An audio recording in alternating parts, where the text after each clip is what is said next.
Hello everyone, আজকে আমরা সবাই মিলে এসেছি 108 শিব মন্দিরের দর্শন করতে চলো বর্ধমান। দাদা চলো, সুমন আসেনি।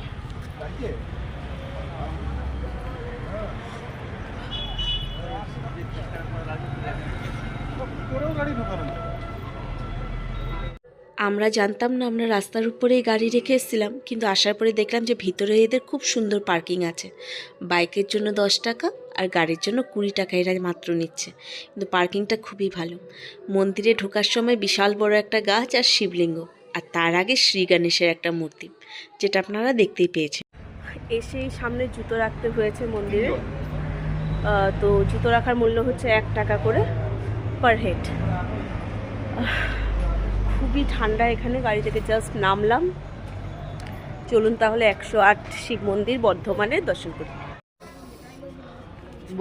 ঢুকেই গেটের পাশে রয়েছে জোড়া দুটো শিব মন্দির। চলুন দর্শন হোক আগে। বর্ধমানের এই 108টা শিব মন্দিরের খোলার সময় হচ্ছে সকাল 6টা থেকে দুপুর 12টা, তারপরে বন্ধ থাকে আবার 4টা থেকে রাত 8টা পর্যন্ত এই মন্দির দর্শন করতে পারবেন। মন্দিরের পশ্চিম দিক দিয়ে ঢোকার গেট দিয়ে প্রথমে দুটো দুটো করে 4টে মন্দির পেলাম। এই শিব ঠাকুরটা খুবই সুন্দরভাবে সাজানো, আসুন দেখাই আপনাদেরকে। নমামি শমীশান নির্বাণ রূপম বিভুং ব্যাপকং ব্রহ্ম বেদ স্বরূপম নিজং নির্গুণং নির্বিকল্পং নিরীহং চিদাকার। এটা দুয়ারের মন্দির।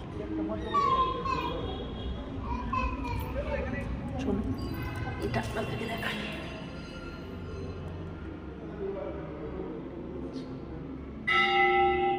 নাথ মন্দির।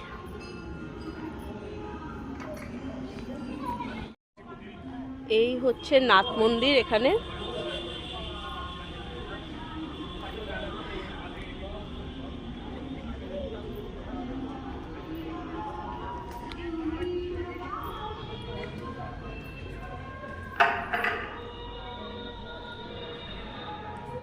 খুব সুন্দর গান বাজছে এখানে, আর তার সাথে এখানে দেখুন এসে ভক্তরা পুজো দিয়ে নিজের মতো বসতেও পারবে। খুব সুন্দর সিটিং এর। এখানে শিব মন্দির যা দেখতে পাচ্ছি 108টা, সবগুলোর কিন্তু আকার সেম নয়, এক দুটো ডিজাইনও আলাদা রয়েছে। এমন না যে ডিটো রেপ্লিকা একটার সবগুলো। কিছু কিছু মন্দির বড় রয়েছে, কিছু কিছু ছোট আছে। আর এখন ঠাকুরকে ঢেকে রেখেছে, দেখাচ্ছি। প্রতিটা ঠাকুরই ঢাকা, রামাবলী গায়ে ঠাকুর ঢাকা।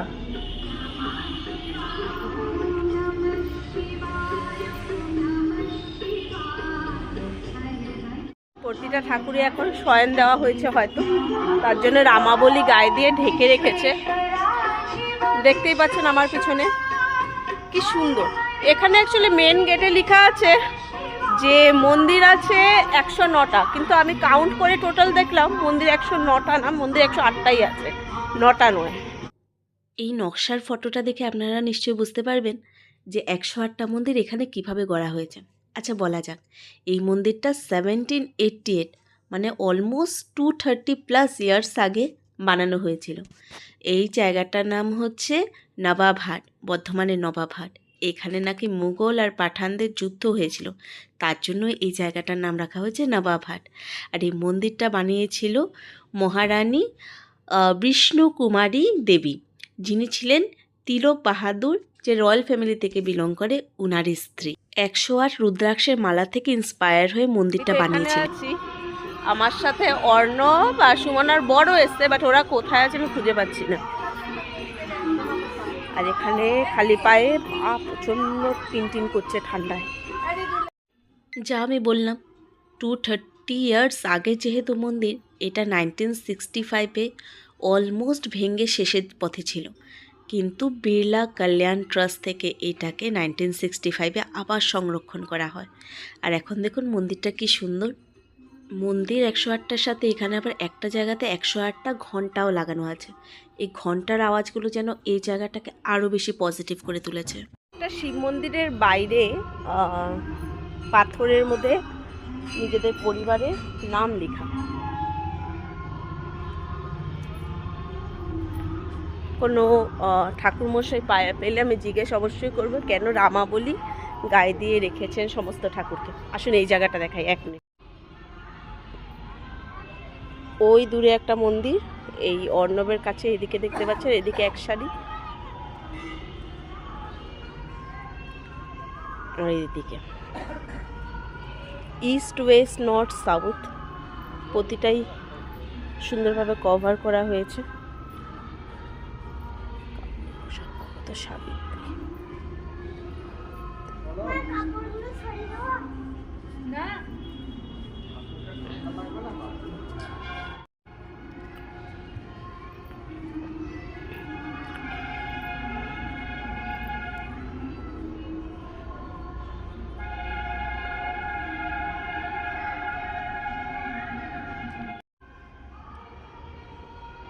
এই মন্দিরটা আমার মনে হচ্ছে আকারে বাকি মন্দির থেকে বড়।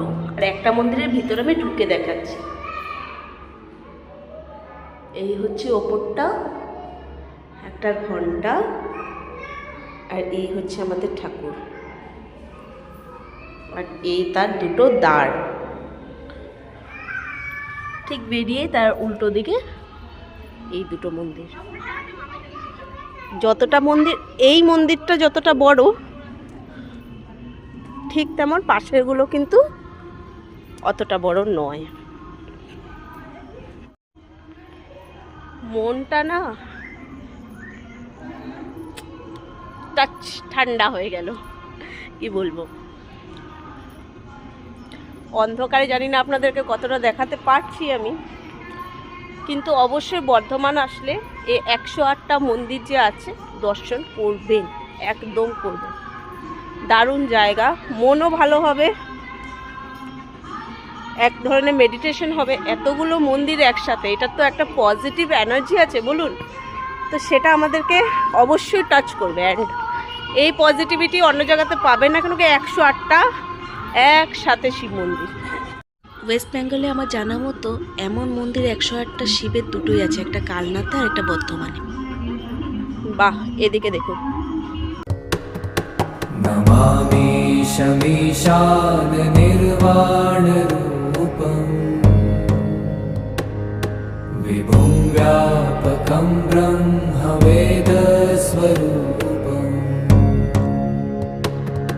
निजं निर्गुणं निर्विकल्पं निरीहम् चिदाकाशमाकाशवासम्। বলছি প্রতিটা শিব ঠাকুরকে রামাবলী গায়ে দিয়ে ঢাকা কেন? ও, আমি ভুলেই গেছিলাম যে আমাদের সাথে পুরোহিত মশাই আছে। তো সুমনার বর বলল যে অনেকটা শীত তো, তার জন্য রামাবলী গায়ে দেওয়া। যাই হোক, এই মূর্তিটা দেখুন কি সুন্দর ভাবুন তো যখন এই মন্দিরগুলো একসাথে বানানো হয়েছিল কত আগে, কি সুন্দরভাবে সংরক্ষণও করা হয়েছে। মানে অনেক মন্দির খারাপ লাগে দেখে যে নষ্ট হয়ে যাচ্ছে, হিন্দুত্ব থেকে বেরিয়ে যাচ্ছে, কিন্তু এগুলো অ্যাজ ইট ইজ রয়েছে। করতে চাইলে সব কিছু করা যায়। বাট এই রাউন্ডটা সেম।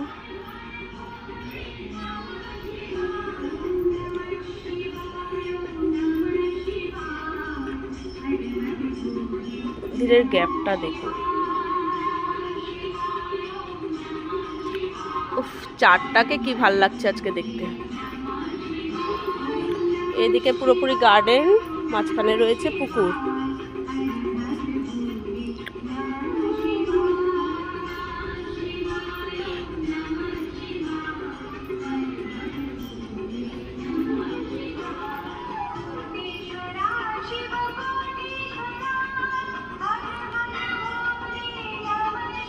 সময়ের সাথে চলতে চলতে 108টা মন্দিরের রাউন্ড পুরো ঘুরে নিলাম আমি একাই।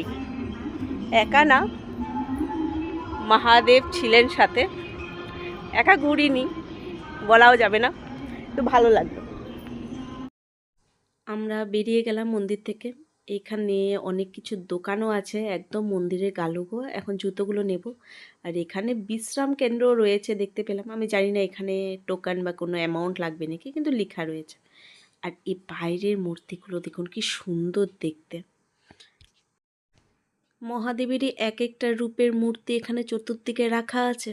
আর এই দিকটা দেখুন নটরাজ। খুব সুন্দর একটা মন্দির পরিক্রমা হলো আজকে। একদম 8টা বাজতেই চলছে, একটু পরে হয়তো মন্দির বন্ধও হয়ে যাবে। আর আমিও এখন গাড়ির থেকে এগোবো। আর এটার আরেকটা কারণ হচ্ছে গাড়িতে আমার বেবিকে নিয়ে সুমনা বসে আছে। ও এই মন্দিরটা আগেও দেখেছে, তার জন্য ও আর নামেনি।